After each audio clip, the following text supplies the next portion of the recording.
Oh, God, I hate those. Yep. Yeah. Yeah.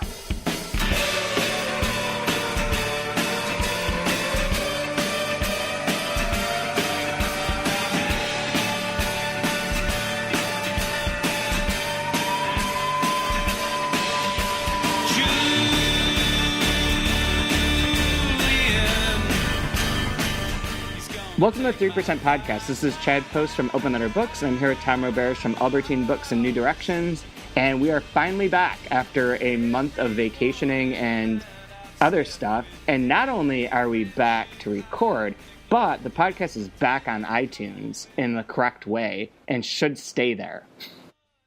So Should stay there, huh? That's, from what I understand, it is fixed. The only thing to watch out for is to make sure that everyone who was a subscriber gets the new gets their subscription updated when this new one comes out.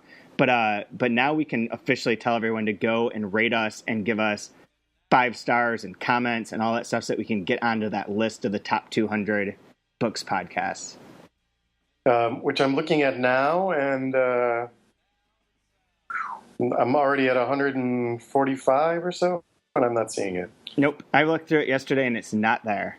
Ugh. And I don't know if that's... I mean, there's any number of reasons why that could be, too. Like, considering the fact that the podcast was gone for so long, then maybe even just doing one episode will change that.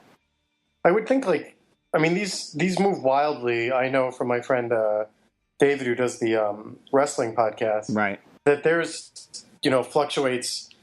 It goes by new subscribers, not necessarily likes and all that. So that's how you move up and down the list. So people, if everyone was, ceremoniously unsubscribed without their knowing it, and now they resubscribe instead of listening to it whatever other way it was possible to listen to it before, then it should bump us up, I would think. And then I think that's when the ratings help with...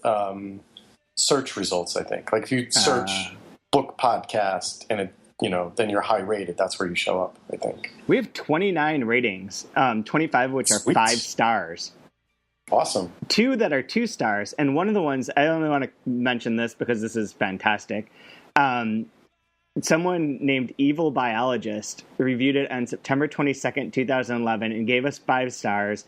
And there's lots of things that they like. They refer to it as their new favorite podcast. But there's this amazing line in the middle of this review. On the downside, I'm offended by the anti-Cubs rhetoric. Sometimes they're completely wrong in their opinions. I should point out that is a friend of mine. Is it really? Yeah. Wait a minute. She's in our fantasy football league. Oh, really? Yeah, Justine. She, I'm assuming that's her because, one, she has a PhD in molecular biology. There you go. And her email address is contains the phrase evil biology. So I'm going to go ahead and assume that's her. Well, I'm glad that she gave us 5 stars, even though I bashed the Cubs apparently a bunch of times. She's from north of Chicago. So I do not like the Cubs, but their team terrifies me. Yeah. They have nothing to lose, and they're just like, they just smash the ball. And they're insane. They terrify me. If they will beat Pittsburgh. What's that? We're off topic here. I know, but that one was one good comment on there. Right. So anyone, tell friends to subscribe so we can get on to some rating, get in the top 200 at least. I feel like that's like a doable goal. Yeah, if you look at the list of top 200, it's pretty shameful. It's pretty bad. Yeah. There are a lot of things on there that we should be in front of. Yes. I would think. So anyway, one of the things we wanted to talk about today was the idea that this kind of came up in a text conversation about like jacket copy in general. And if you had a lot of reasons that I don't know if the same for you, but a lot of times I pick up books is because I know of the author or I know of something about the book from like other people had recommended it or various other things. But if I just went into a bookstore and went around looking at books and like reading the copy and only knew about books through that way, I think that I wouldn't read very much and I'd be fairly disappointed because I don't know that the jacket copies nowadays is that useful, or it doesn't, I don't know what it is. So I thought it'd be interesting if we looked at some different examples of jacket copy and sort of talked about that as our first podcast back. So I know that you have a few examples there, and I have pulled up a few here too. But why don't you start with one? Let's just see where this goes. All right. So we're going to deconstruct jacket copy. And so I feel like just because of what the worlds we're in, I decided I should look for sort of translated stuff and how that's pitched and whatever. And not necessarily from, the really small presses or anything. But so I found one from FSG, published, I don't know when this was published, July, called Imperium by Christian Kracht, translated from the German by Daniel Bowles. And I would like to begin by pointing out that not as only, it's called Imperium, but the subtitle on the page on FSG's website and on the cover itself is A Fiction of the South Seas, which we can get into, but whatever, I have issues with that. So the bold headline is an outrageous, fantastical, uncategorizable novel of obsession, adventure, and coconuts. Then the description is as follows. In 1902, a radical vegetarian and nudist from Nuremberg named August Engelhardt set sail for what was then called the Bismarck Archipelago in German New Guinea. His destination, the Isle Capacan. His goal, to establish a colony based on worship of the sun and coconuts. His malnourished body was found on the beach on Capacan in 1919. He was 43 years old. Christian Kracht's Imperium uses the outlandish details of Engelhardt's life to craft a fable about the allure of extremism and its fundamental foolishness. Engelhardt is at once a pitiable, misunderstood outsider and a rigid ideologue, and his misguided notions of purity and his spiral into madness presage the horrors of the mid-20th century. Playing with the tropes of classic adventure tales such as Treasure Island and Robinson Crusoe, Kracht's novel, an international bestseller, is funny, bizarre, shocking, and poignant. His allusions are misleading, his historical timeline is twisted, his narrator is unreliable, and the result is a novel that is a cabinet of mirrors, a maze pitted with trapdoors. Both a provocative satire and a serious meditation on the fragility and audacity of human activity, Imperium is impossible to categorize and utterly unlike anything you've read before. Oh boy! Now, I see a flaw in our process here, and that you can't see this unless you're looking it up right now. But, yeah. So I have my first problem is I hate when people pitch things as uncategorizable, as though it's some sort of it's sort of a cop out. It's like, okay, you've tried to describe this book, you don't really know how to talk about it, and so you say, fuck it, we're just going to say uncategorizable. Impossible to categorize at the very end as well. And that seems, it doesn't actually say anything. Do you know what I mean? It's like Sontag has this thing about the word interesting. It's like, what does that mean? It's interesting. Is it bad interesting? Is it good interesting? Is it kooky? Interesting alone is not a good enough descriptive word. Just like uncategorizable is not good enough to explain what this might be. So for me, that's a problem. I understand that publishers think, and possibly with good reason, that there are readers out there who like things that are quote unquote different, right? They don't want the bestsellers. They don't want the Girl with the Dragon Tattoo. They want something just offbeat and fun, perhaps a little, philosophical in a light sort of manner, right? And I think publishers think that saying something is uncategorizable might appeal to people with that sort of reading bent. However, there's no harm in actually going, an extra 2 or 3 steps to actually try to categorize it, right? Like, wouldn't that be even better? I guess. I don't even know what I don't know what would you categorize? What are the categories that are possible options? Right. That's the other, like it's a novel. Okay, all novels are inherently, fictitious and sort of within their own worlds, do they, by uncategorizable, does it simply mean this is not a thriller and this is not a romance and this is not sci-fi? And this is not a historical novel? Right. You're, by throwing that word out there, you're sort of encouraging people to ask, well, what category might it be? A novel. Right? It's just a novel. Right. The thing that bugs me the most about this one is how it tries to make it seem so kooky. It's obsession, adventure, and coconuts. Funny, bizarre, shocking, and poignant. And coconuts. Provocative satire and serious meditation on the fragility and audacity of human activity. Which, I mean, Jesus Christ. Wait a second. And the whole reason I read this and I was like, okay, it's not so bad. And then I got to that and I was like, well, that just means nothing. Like, just to really bash one more time this categorize thing. So that last sentence, if you look at that last clause again, it is impossible to categorize and utterly unlike anything you've read before. Wouldn't those two things be sort of synonymous? Yes. We don't need both. Don't need both. But, you can't just... I don't know. So I got one that's similar. Wait, hold on. Can we just go into how this book presages the horrors of the mid-20th century? I don't know what that means. I mean, well, clearly they're talking about, like, World War II, right? Because he's German, right? I assume, I guess. Yeah. That seems like a bit of a stretch. Just going to throw that out there. Quite a stretch.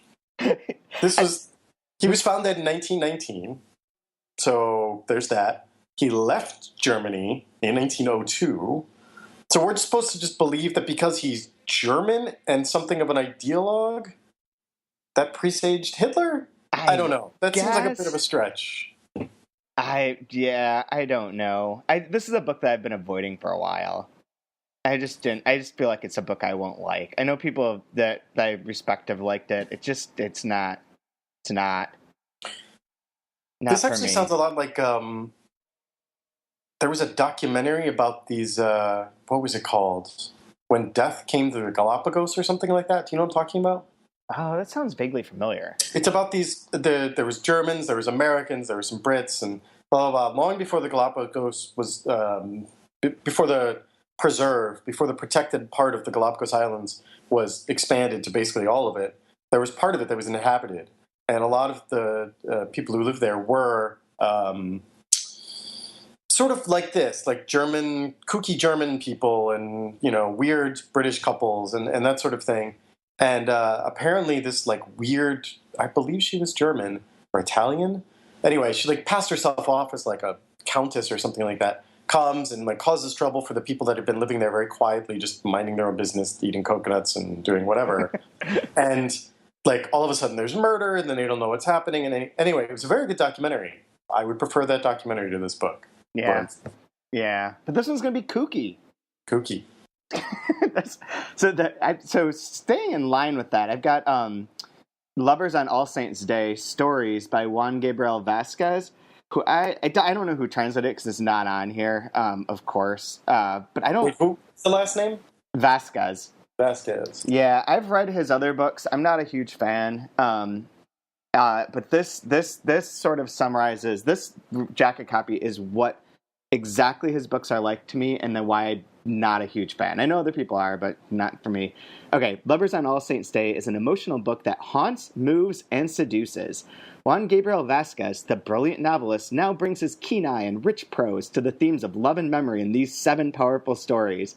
Vasquez achieves an extraordinary unity of emotion with these fragmented lives. A Colombian writer is witness to a murder that will mark him forever. A woman sits alone in her house, waiting for her husband to return from an expedition to find wood for their stove, while he lies in another woman's bed a few miles away, unable to heal the wounds of his own marriage.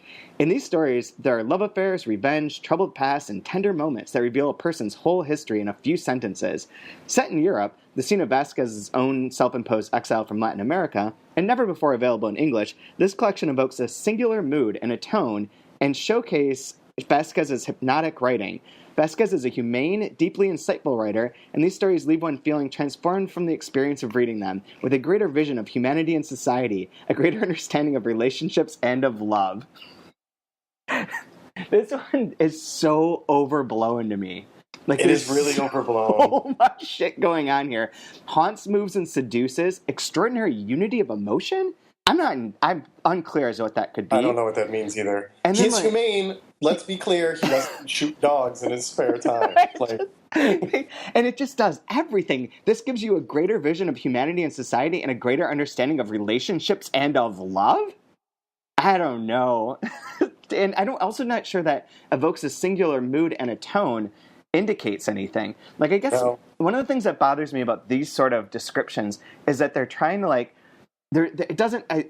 This is what I was thinking about when I sent you the message about how this relates to like movies. Like, at least with a movie, you get some idea of what the style of that movie is going to be. Like, you could be like, all movie trailers are, there's good and bad ones, whatever. But when you watch it, you usually don't walk away being like, I have no idea. I mean, sometimes you do, but with normal movies, you're like, you usually have an idea of what's going to be there, like what it's going to be like, to some degree.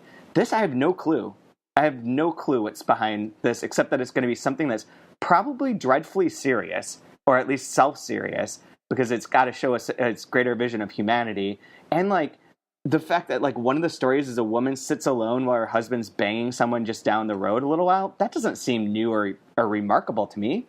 Like, there's a million ways that story could be told, and if I don't know what that is, I'm not going to pick this book up. Yeah, not only that, but I was thinking... But at the end of that middle paragraph there, it says, reveal a person's whole history in a few sentences. Having read those few sentences, I kind of feel like I know those stories already. Yeah, that's true. It's very true. The Colombian writer is witness to a murder that will mark him forever. Done. Okay, I understand. That story, I don't need to read that story anymore, because there's nothing I'm going to find out. Yeah, okay. How are the lives... I don't know. Yeah, they've thrown in a lot of buzzwords here that I think people like. To be fair, I think summing up a collection of short stories that isn't necessarily tied, where the stories aren't tied to each other, is incredibly difficult. It really is. So I get that. And it's just... So this makes me think... I don't know how often you've looked at the back of French books or whatever comes through your office or whatever, but a lot of French books forego plot description on the back in favor of like very typical passages from the book itself. Right. Which I personally don't always like, but I would much rather have that in this case, just because you would get a sense for that writer's style, right? Right. Which is the thing that's going to make or break this book, is the style. Yes, exactly. And that isn't there at all. Right, exactly. Mm-hmm. Staying on the short story track, I did pick out, and I feel really bad bragging on this one, but I do feel like it deserves it just because there's something here that I think publishers do that is a bad thing. They misjudge something about the average reader. So this is for Binocular Vision, New and Collected Stories by Edith Perlman. Very short, but it says, in this sumptuous offering, one of our premier storytellers provides a feast for fiction aficionados. Oh. Spanning 4 decades in 3 prize-winning collections, these 21 vintage selected stories and 13 scintillating new ones take us around the world, from Jerusalem to Central America, from Tsarist Russia to London during the Blitz, from Central Europe to Manhattan, and from the Maine coast to Godolphin, Massachusetts, a fictional suburb of Boston. These charged locales and the lives of endlessly varied characters within them are evoked with a tenderness and incisiveness found only in our most observant seers. Wow. So there's a couple problems here. One, you can't just say like premier storyteller and not like, and in 3 prize-winning collections. Like, explain these things. You can't just say, well, here's Edith Perlman.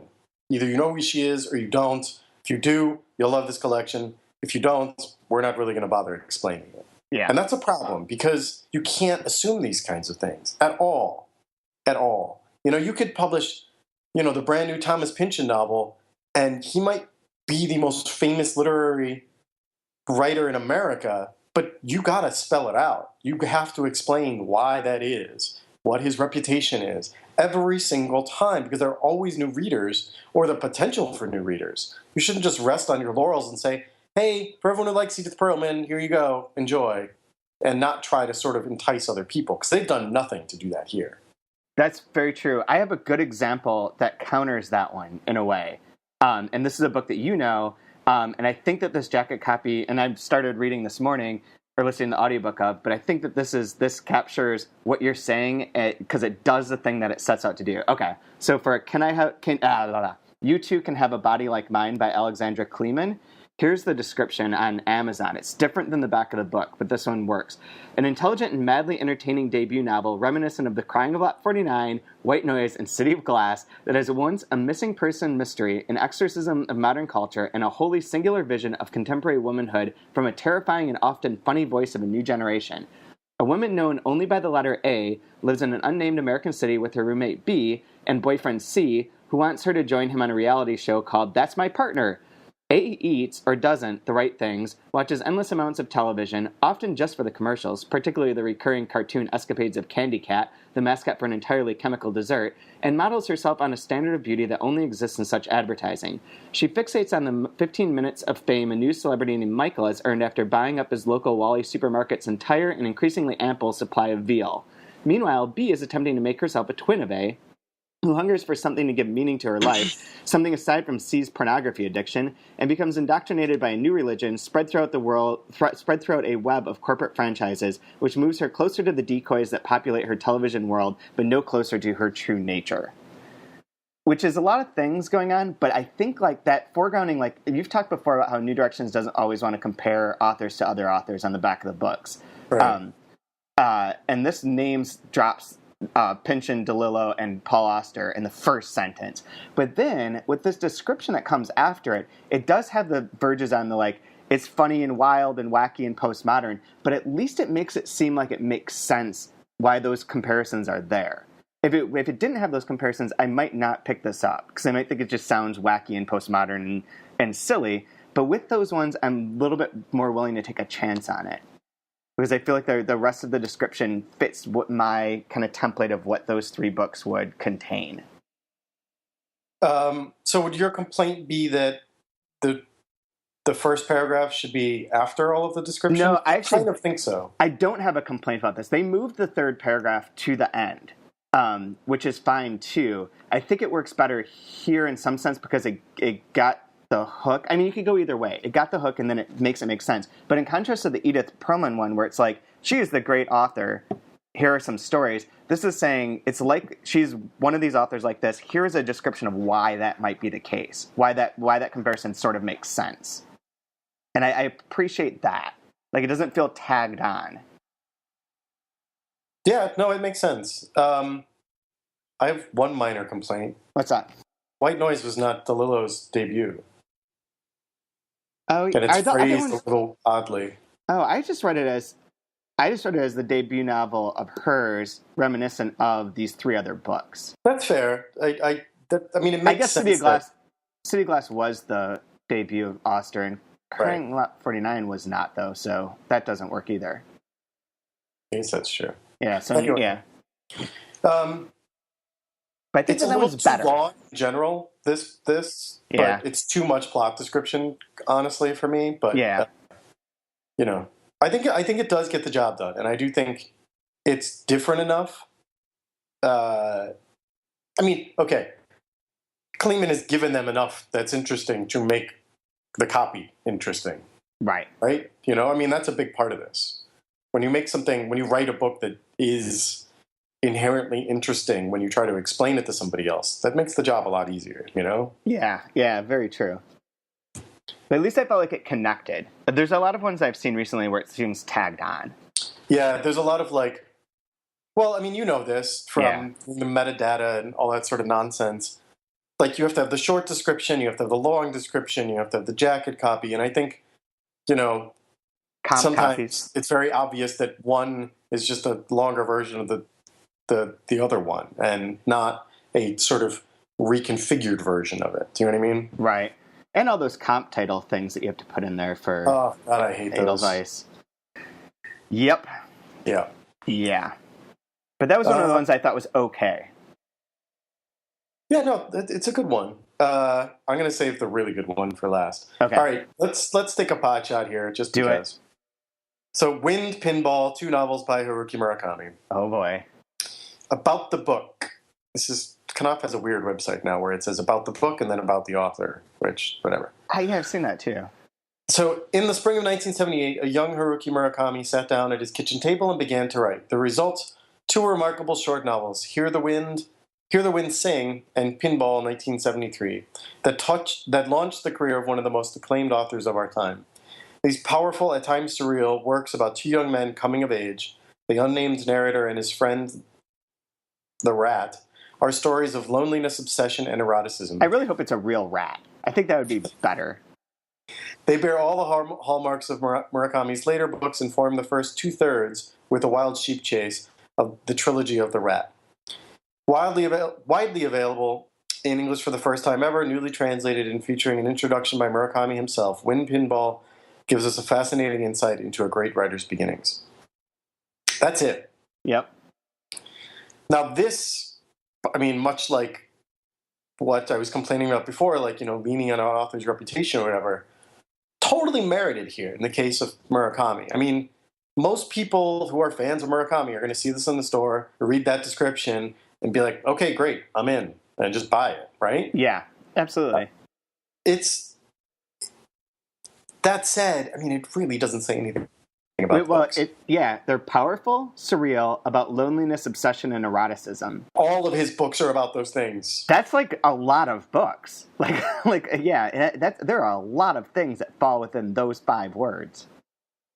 This doesn't appeal to me at all on the surface. I've read, I think, every Murakami book that's come out, maybe with one exception, one of the early ones, but this one I haven't even bothered to even care about. Not that the other ones I don't all love, but I've read them. But this one, not only because this just means nothing to me, but that cover is dreadful. Cover is pretty dreadful, It looks like something out of the 70s. Well, he wrote these in 1978. Fair enough, but you don't do that. That's not usually how people design covers. Yeah. And the text is just dropped on there. Everything about it just looks gross to me. Yeah, I completely agree. How long? I can't even see how long this is. It is 256 pages. Oh, that's longer than I thought. Yeah, it's 2 novellas. But all of his other covers, they've even re-jazzed them up every couple of years, but they all look slick, futuristic in some sense, whatever. This is not that. No. I do not like. The one that I was going to say that there's the one that I think that I read in the store in McNally Jackson, then ended up buying the book, is extraordinarily long, and so I'm not going to read it all because it would take 10 minutes. But is the jacket copy for The Dead Mountaineers Inn by Boris and Arkady Strugatsky that just was reissued by Melville House. Their description of this I really like because it first sets up who they were, as Boris and Arkady were the greatest science fiction writers of the Soviet era, decided to try their hand at a detective novel. There'd be a locked room in a house full of oddballs, sure, but the wildly imaginative Strugatskys would never let a formula get in the way of the weird. And then it goes on to sort of premise it, and then it has this description. When Inspector Peter Glebsky arrives at a remote ski chalet, he intends to ski, drink brandy, and loaf around in blissful solitude. But the chalet's other vacationers, a famous hypnotist, a physicist with a penchant for gymnastic feats, and a large handful of others are a nuisance. And so this avalanche that soon cuts off the end from... and so is the avalanche that soon cuts off the end from civilization. And then there's the dead body, which may not even be human. In this genre-bending, nay, genre-demolishing novel, the Strugatskys gleefully upend the plot of a mini-Poirot mystery, and the result is much funnier and much stranger than anything ever written by Agatha Christie. First of all, I do want to say it's fucking hard to read this with this white type on this very dark blue background. Just annoying, but I like... this at least seems intriguing to me. I like them. I like the setup of their trying to write a detective novel after doing all their sci-fi stuff. The fact that it seems like it'll probably be weird in the way that some of their other books are weird, and sort of hints at that. But it does have some of these other trademark problems. You still don't know what's behind the pages of this at all. Genre bending and genre demolishing are non-signifiers in a lot of ways. And it has a lot of the leaning on, it's got these crazy people, famous hypnotists, a physicist with a penchant for gymnastic feats, that sort of wacky vibe to it that I don't particularly like. But I did read this and was like, this sounds like something I probably would end up liking, and bought it. I will say, like, we were talking about, context or whatever, and like, you have to give readers a basis to, if you're going to say something like genre bending, they kind of explain all that. They do. Yeah. And they definitely give reason for what followed. Like, there's a lot of context, and then there's an actual plot. Yeah. Right? And I think that works. I think that I agree. If you're looking, I would like this book, but I'm definitely very intrigued now. It's really, the jacket copy is long. It's very long. But in this case, it's almost warranted because it does give you a context of who they are, too. And it being part of their Never Sank library stuff sort of makes sense, too, or Never Zank, whatever it is, to explain like why this book is part of that series and who these people were, and why it's interesting. I did actually read one of their other books on vacation, though, The Definitely Maybe, which I thought was pretty good. But are you not a fan of theirs, or are you just not a... Who? The Strugatsky brothers. I've never read anything by them. Oh, okay. Should we... What's your good one? You want to hear my good one? It really is amazing. And maybe it's because I know... All right. So it's 3 to Kill, which is one of the Jean-Patrick Manchet's books that City Lights did. Mm-hmm. Which, if you look at the cover, one, it's got the word kill in there. So, you know what I mean? Like, wait, which cover? It's a Metro. Oh, yeah, okay. Oh, I see. So this one, they have a lot to work with already. One, the title includes the word kill, right? So, there's that. That helps explain a little bit of the kind of genre and what you're looking at already, right? So they don't need to explain that it's a thriller or noir, blah, blah, blah. Anyway, so the entire description is as follows. Businessman Georges Gerfaux witnesses a murder and is pursued by the killers. His conventional life knocked off the rails, Gerfaux turns the tables and sets out to track down his pursuers. Along the way, he learns a thing or two about himself. Manchet, masterful stylist, ironist, and social critic, limns the cramped lives of professionals in a neoconservative world. It's pretty direct. It's pretty direct, and, like... I think if you've read other Manchet books, this appeals more. I agree, certainly. But even if you just... they get exactly what Manchet is. Stylist, ironist, and social critic. Perfectly. That is what he does. And then it's such a simple plot, Like... Yeah. Random stranger witnesses a murder. The killers try to get rid of him because he's a, potential danger to them. And then he turns the tables and sets off after them to protect himself. That's awesome. That's like that's the plot to like a billion movies and books that are all really good, right? I think it gets to it really quickly without like muddying up the waters. Yeah, it doesn't. It goes straight to. It's just pure. Right. Yeah, that's true. Yeah, I can see how that works pretty well. Shit! One of the cats is puking on the bed behind me. Oh, God damn it. Those are the main ones that I then I looked at some American ones just to see what the differences were, but none of them are really that spectacular. I did have one. Hold on. Purity? Purity. What did I do with it? Oh, here it is. All right. It's called, and I have a lot of problems with this book in general, but okay. It's called Antenna. That's ANN space Tenna, TENNA. Presumably that's her name. Antenna. Okay. She's a New Yorker. I'm not going to read this whole thing because it's just not that interesting. But this is interesting. Glamorous, super connected Antenna is the founder of iMauler, a New York City-based website that's always the first to dish the most up-to-the-minute dirt on celebrities and ordinary folks alike. So Gawker, basically. Yeah. Yeah. Anne has ascended to the zenith of New York City media scene, tended by groups of grovelers all too willing to be trampled on by her 6-inch Giuseppe Zanotti's if it means better seats at the table. Ugh. This is really bad. All right, but the last is why I included this. Told with laugh-out-loud humor, no. Spot-on dialogue, including via cameo appearances from Coco Chanel, Gianni Versace, and Jimi Hendrix, to name just a few. Fuck this. And stunning full-color artwork, Antenna is a timely, necessary tale. There we for go. Medicated, I suppose that's a play on medicated? Uh-huh. Medicated Times, the newest, much anticipated adventure from a supremely gifted artist at the height of her powers. Wow. This sounds dreadful. That timely necessary is if Carolyn Casey ever hears this, that's one of her big hated things. Yeah, no, I remember we talked about this when we were all at Winter Institute. Yep. Necessary, luminous. There's no book that's necessary. There's no tale that's necessary. Medicated. Medicated is bad. What is this?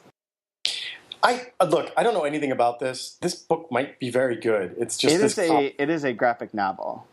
Is it? Now I'm flipping through the look inside. Yes, it is a graphic novel, which in some ways makes that make more sense, but it still sounds terrible. I mean, who knows? I feel bad sort of judging this one. This is the one where I looked at it and I was like, I don't know anything about this. The other ones I sort of knew what they were. Yeah. So it's easier to sort of judge. But this, I don't, yeah. This is timely, necessary tale for our overly medicated times. Like, that's just... It feels like it's just trying so hard. Yeah. I mean, it's trying so hard.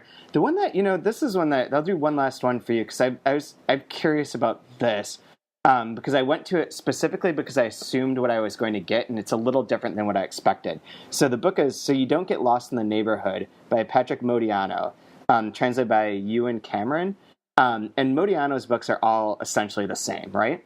Yeah. And they all have like the same sort of vibe to them, the same sort of tone, the same sort of plot. There's differences and whatever, you can get into that. And it's not like they're poorly written, but they're all fairly within the same thing. Okay, so I expected Jacket Copy for his new book to be along those lines, and instead, this seems different to me. First of all, the pull quote is a haunting novel of suspense from the winner of the 2014 Nobel Prize in Literature, which they have to have the Nobel Prize thing in there, obviously. Of course. But haunting novel of suspense even sounds weird. In the stillness of his Paris apartment, Jean Deragnay has built a life of total solitude. Then a surprising phone call shatters the silence of an unusually hot September, and the threatening voice on the other end of the line leaves Deragnay wary but irresistibly curious. Almost at once, he finds himself entangled with a shady gambler and a beautiful, fragile young woman who draw Deragnay into the mystery of a decades-old murder. The investigation will force him to confront the memory of a trauma he had all but buried. And then it goes on with So You Don't Get Lost in the Neighborhood, Patrick Modiano adds a new chapter to a body of work whose supreme psychological insight and subtle atmospheric writing have earned him worldwide renown, including the Nobel Prize in Literature. This masterly novel, now translated into 20 languages, penetrates the deepest enigmas of identity. It's such a dumb line, and compels us to ask whether we ever know who we truly are. It was really good up until then. That part sucks. But that first part seems like something that you would like. The first part sounds like, I mean, honestly, Javier Marias. Oh, yeah, it does sound like a Javier Marias thing, too. I mean, but it could go any way. It could be like Javier Marias. It could be like more of a traditional thriller. It could be like a Paul Auster book. It could be any one of those things. I mean, knowing Modiano, it's probably none, and it's probably much different than this, and less like plot heavy in the way that they're describing this. But it does sound like something that might be in the ballpark of things that you'd really gravitate towards, not knowing Modiano or anything else. But then, yeah, it does just shit the bed at the end. Which is unfortunate. Yeah. Like, they really should have just left it at the first paragraph. I mean, I guess you can't. It's really just the last line, like, whatever. They have to mention the Nobel Prize in Literature, but this masterly novel, now translated in 20 languages, like, well, first of all, who cares? No one cares. Nobody cares about that. Penetrates the deepest enigmas of identity and compels us to ask whether we ever know who we truly are. I had this thing, like, I used to complain about, like, Northwestern's Jacket Copy for translations was always about, like, deep thoughts. That the reading experience was going to cause you to have deep thoughts and like existential thoughts, and that's kind of what this does. And I wonder, I mean, there are people who will read it in like that aspect, and I'm not saying that I don't. Like I do like reading books that cause you to think about things, but for the most people are like, I want to read this book to find out so that I can ask myself whether I ever know who I truly am. That seems a little dark and strange. Yeah. I don't know. I like the first half and not that half. Yeah, I totally agree. Man, I think that's probably enough of the Jacket Copies, but it is interesting. So, did you want to talk about what you read on your vacation? Sure. I didn't read too many things. I did read the Oreo book that New Directions brought out, which is pretty fucking hilarious. Yeah. And the Welbeck book. Oh, right. Which I like quite a bit. I think that's pretty entertaining. And then the other New Directions book, The Illogic of Cassell, which I kind of was expecting too much out of. I really liked, but I was expecting something more based on conversations I've had with Patrick Smith. Like, I was expecting it to be almost revolutionary in its style. And I don't think he will be offended by this. He's a Villamatas fanboy. I love Villamatas too. But I think he's sort of, by explaining what he really liked about this, I sort of half expected the same reaction in myself, which, because by having set that expectation, it was impossible for that to happen. So it ended up being like pretty good. I think it's good.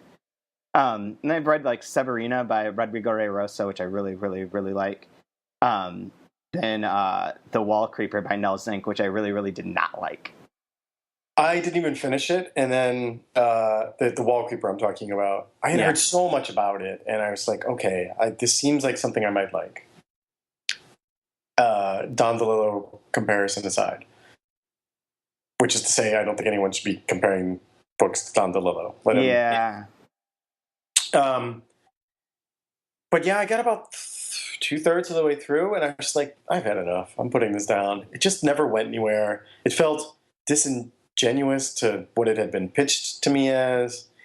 And then, like a week later, I'm talking to a friend of mine out in LA, and we had both started and not finished the book, and she was like, "Yeah, I think I left it I lost it, and I just never went to any trouble. Didn't think twice about trying to find it ever again." And like a month later, she texted me and said, "Oh, I found it. It was like, underneath the mat in my car. Does this mean I have to finish it?" I was like, no.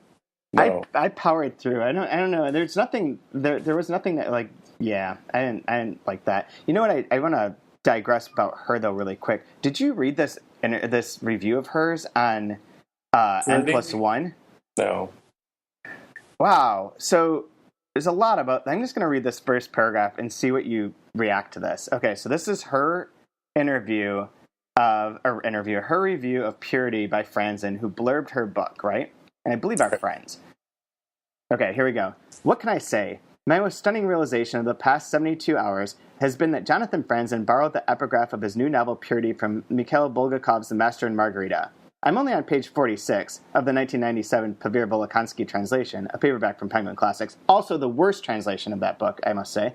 But so far it's a humorous take on how the Jews killed Jesus. Go with the politics of Dostoevsky. I feel I'm learning things I hadn't wanted to know about the minds of the people who raved to me about this book.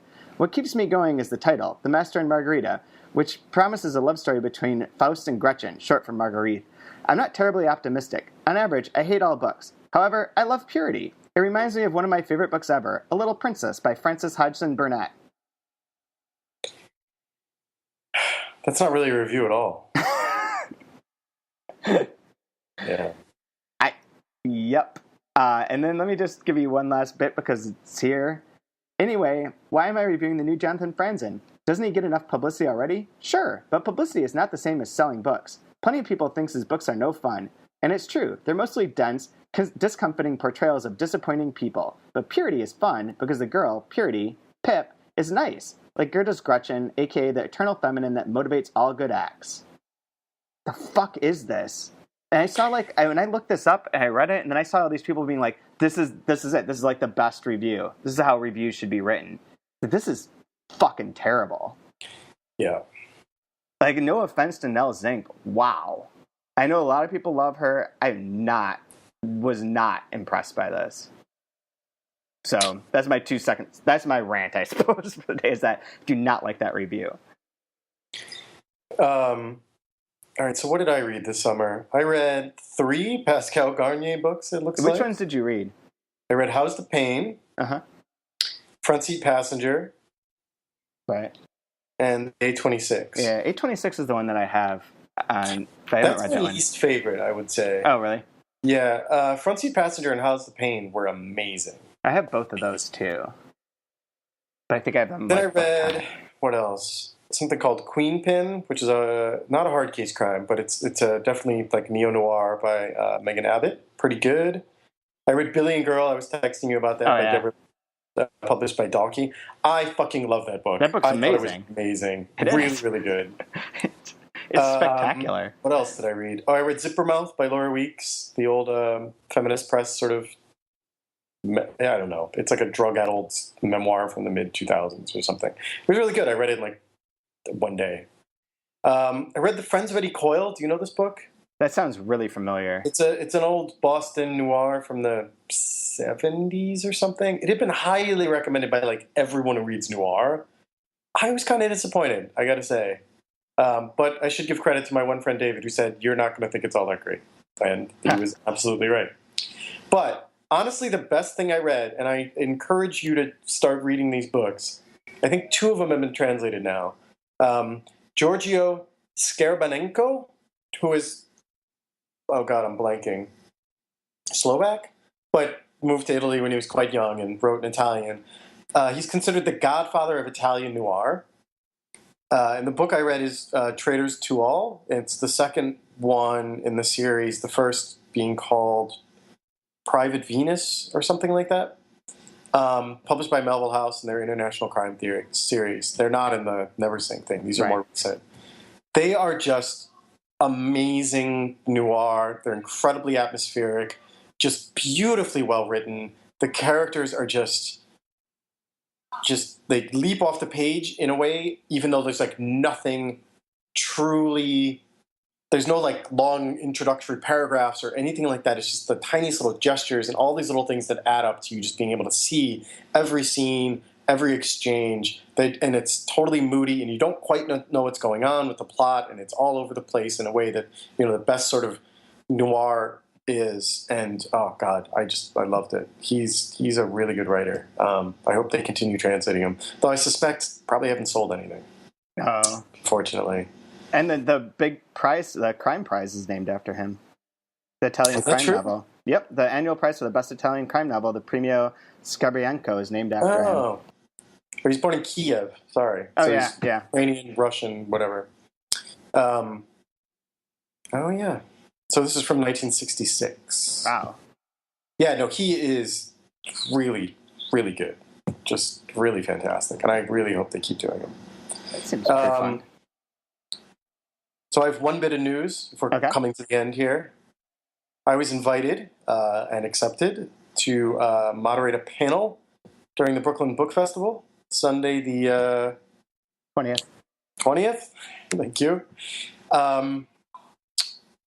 It is called Scams and Swindles, Hustling to Survive, and it will feature Fiston Mwanza Mujila, I saw this one. Tram 83, Ketley Mars, author of Savage Seasons, Tram 83 published by Deep Vellum. Mm-hmm. Savage Seasons, I believe, is published by, Nebraska. And then The Great Swindle by Pierre Lemaitre, which won the Prix Goncourt in 2014. In French, it's called Au revoir la route. And that's being published by Mackle House, which, of course, will be distributed here. I think it actually doesn't officially go on sale until after the Brooklyn Book Festival, but it is out. I'm reading it now, and I have to say, I really didn't know what to think of it, because Lemaitre has only done sort of noir books, sort of mysteries. Yeah. Alex and Camilla. I'm blanking on all the titles. I think that's right, yeah. And this was his first, one of those historical. It's about World War I. It's really good. It's really, really, really good. I'm really enjoying it. I only have 300 pages more to go. Anyway, so the rest of the description of this event is various authors explore the modern African gold rush, veterans in post-World War I Europe, and Haiti's dictatorship in the 1960s. That would be Ketley Mars? She would be, yes. What they have in common is a searing examination of the human costs of political upheaval.